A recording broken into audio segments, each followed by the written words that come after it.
Hey there, thanks for joining me today and welcome to my kitchen. I'm Marley and we are going to make something fabulous together today. I'm excited.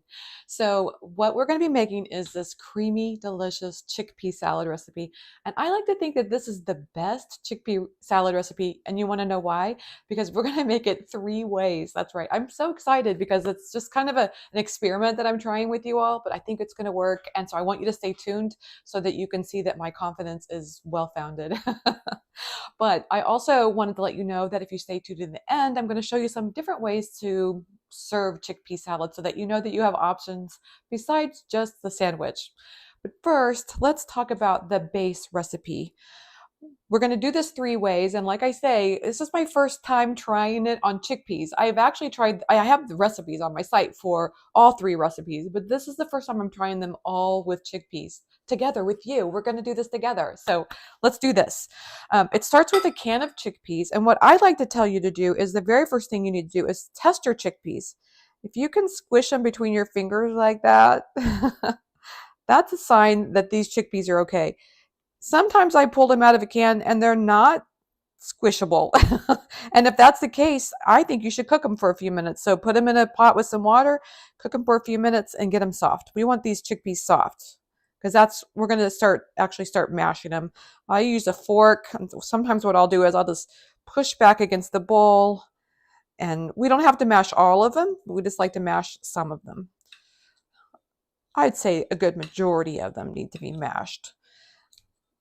You can use a potato masher if you'd like. I just happen to use a fork. I find it the easiest to do. And I like to just use the side of the bowl.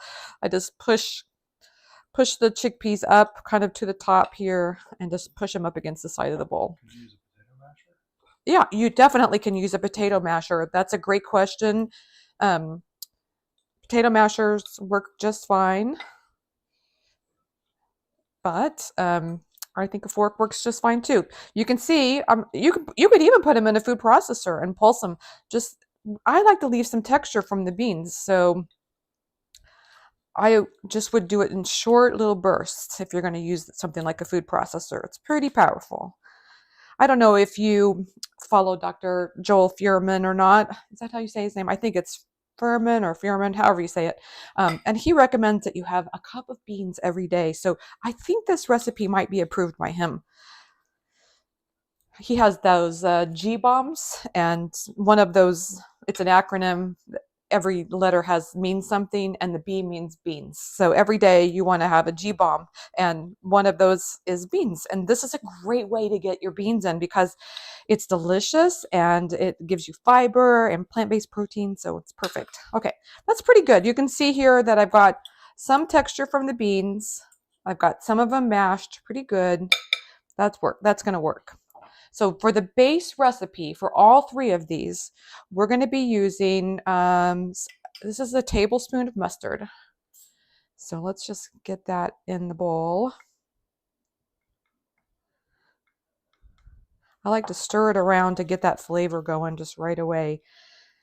We want to get those chickpeas tasting good. So I like to add, this is just, I think it's a tablespoon or two of finely chopped green onions. I love the green onions because they add pops of color in addition to the flavor. It makes, when you cook with color, it makes things look better, and we eat with our eyes, so that's important. I'm going to add, this is a teaspoon of garlic powder. I've got here, this is just about a tablespoon of minced bell pepper. You can do red. I've got orange here. That works. Again, we're adding some color. We're adding some crunch. That all makes a difference. And then what I've done here is I've combined, this is basically around a half cup, but what I've done is done half yogurt, plant-based yogurt, and half vegan mayo.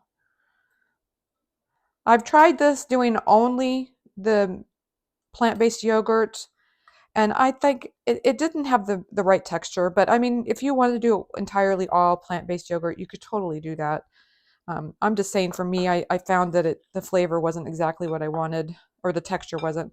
And this is just a tablespoon of miso paste. And What I like about miso paste is it adds that umami salty flavor without the big strain of a lot of sodium. I don't know if you've seen the studies, but it appears as if miso doesn't impact you as much as salt does. So that's why I love cooking with miso, because it adds a salty flavor without the impact of sodium in your diet. So I love that.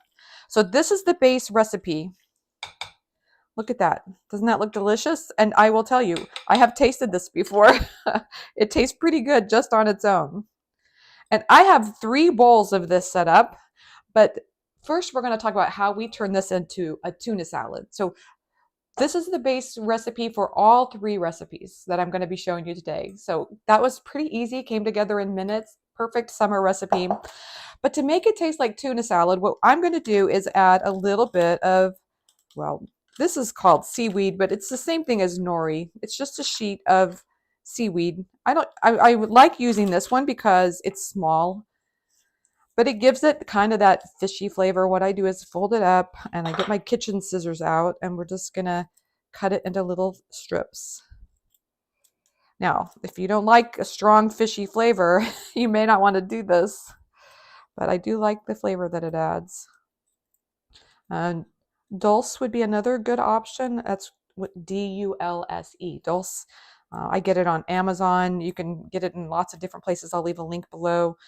That not only adds a nice flavor to this, but it would add some nutritional value as well. So, okay, there we go. You can see we added the seaweed in there. And then this is just a tablespoon of dill pickles that I've cut up pretty small. And let's just give that a stir. And this is the tuna salad version. Look at that, pretty good. Now, it may seem a little bit on the thin side to you, but you can just let it sit and it'll thicken up. Now, some other things that you can add to this also would be, if you wanted to add a tablespoon of ground flaxseed, that would be delicious in here as well. And it adds, additional nutritional value, which is great. Okay, so we're going to come back to this one in a second. We're going to let that sit and we'll move on to, this is the second bowl that I've already prepared. And this is the one that we're going to turn into a chicken salad. So it's a chickpea chicken salad. So the very first thing I'm going to do is add just a little bit of, oh, this one's brand new. Look at that. Poultry seasoning. And I think that adds just a little bit of that chicken flavor. We don't want to do too much because this stuff is strong. So just put that in there. The other seasoning we're going to add is some dill weed. I think dill weed in chicken salad just goes together very nicely. So this is a 1/4 teaspoon. I'm just going to do a heaping 1/4 teaspoon. Dill is another one that's very strong. And then I'm going to add just a little bit of this chopped up celery. I like the crunch that it adds. What do you think? We'll just keep going. Why not? So we're just going to stir that in. Get those seasonings throughout. Pretty good. Now I have a couple of other things that I'm going to add just to give this some extra chicken salad punch. And that is, I've got these grapes that I've cut into little pieces. And we're going to put those in there. And I've got some dried cranberries. Again, this will just give lots of nice color and kind of give you that chickpea salad feel. I think chicken salad usually has these other ingredients in it, so that works. What do you think? Look good, huh?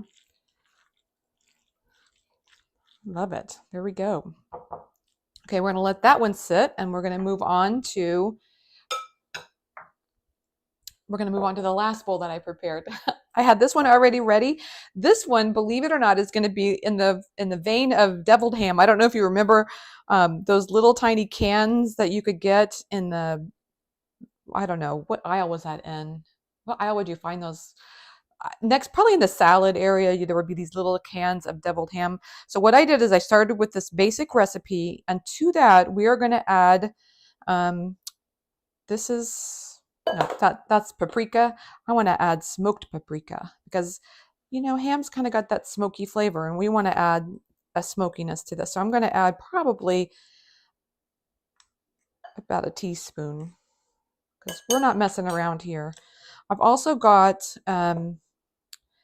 this is some sun-dried tomatoes, but they were dried and I set them in water for a little bit and then I cut them into pieces.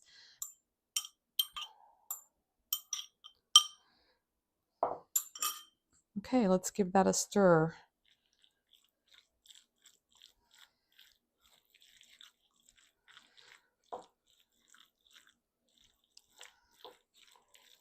You can see that those sun-dried tomatoes are adding nice color to this, and that's what we're after. We want that kind of dark red. Like I say, we're trying to resemble a ham spread here. So this is a great way to go about doing it. I think that looks pretty good. I love this. Look how easy that was to make too. So good. Okay, that looks pretty good. What do you think? Looks good? Looks like it's red and similar to like a little deviled chickpea salad spread that we're going to have. Now, what I like to have nearby is some salt and pepper because, you know, you might want to flavor those. The other thing I wanted to tell you is with this deviled ham, if you wanted to have a spicy kick, you could definitely add a little bit of sriracha. It just depends on, you know, if you're with people who don't like a spicy kick, then just have this served on the side because it's good stuff and it will add some great flavor to this. But I like to have salt and pepper. You know, give each one a sprinkle and definitely some pepper, and then stir that in. And then we're ready to go. Now, I did promise you that I was going to talk to you about some different ways that you can serve these salads. I love actually just adding a dollop of these on my actual salad. If you think about it, you're having a salad, maybe you've already got the dressing on your salad and you put this on top. That way you're getting some fiber, you're getting some protein, and that makes you feel full. Those two ingredients together, trust me, I'm the master of trying to find ways to feel full, and that is one of my favorites is beans. So this chickpea salad is perfect on a salad. I also will put it on just these little corn tortillas. That's on my finger. Little corn tortillas and make little soft tacos with this. I love that so much. Corn tortillas are not high in carbs. They're super, you know, super light. It makes for a really nice light lunch.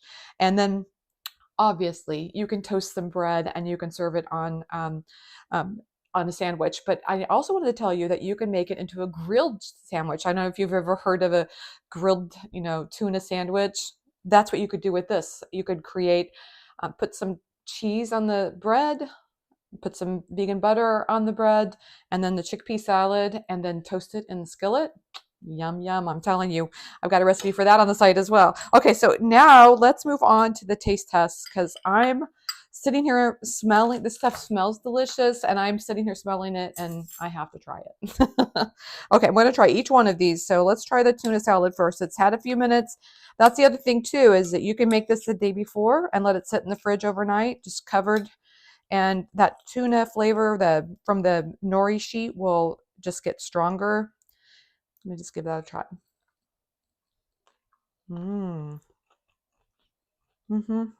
Perfect. That's really good. Even if that was such a small sheet of nori that it doesn't have this overwhelming seaweed flavor to it, you could actually probably double that and it would still be very good. Very nice. I love that. Okay, let's try the next one. I'm so excited about this chickpea salad. It's going to be so good. Okay. It's good. I get the crunch from the celery. Ooh, I can taste that dill. And then I got a cranberry, you know, dried cranberry in there. So you get that little kick of sweet. And then I'm going to have to get a grape in there too because I love grapes. The bites with the grape is really good. Oh my gosh, that's perfect. That is going to be so good as a sandwich or one of my soft tacos. Maybe I'll have that for dinner tonight. And then finally, let's do the deviled ham. I'm so excited about this one. Oh, I better make it a manageable bite. Mmm, mmm, mm-hmm. You taste the smoky as it goes on. You, like at first, it doesn't hit you, but then you get that bite of the smoky, and you get that chewiness from the sun-dried tomatoes. I really recommend that you include the sun-dried tomatoes in there. It makes a huge difference. Oh, I'd be having this bowl after bowl. I also wanted to point out that you can actually even just serve these with veggies, like, and just, it could be a great dip to serve with veggies. Isn't that nice? So that's it for today's recipes. I hope you enjoyed this. This is so fun. I really loved making these with you, and you encouraged me to experiment on some different ways to use the same recipes that we have all the time. So I'm really happy that you joined me today. I hope you had a good time. And if you like today's recipe, I would love it if you leave a comment below telling me ways you would like to serve a chickpea salad, and give it a thumbs up and subscribe for more recipes coming your way every week.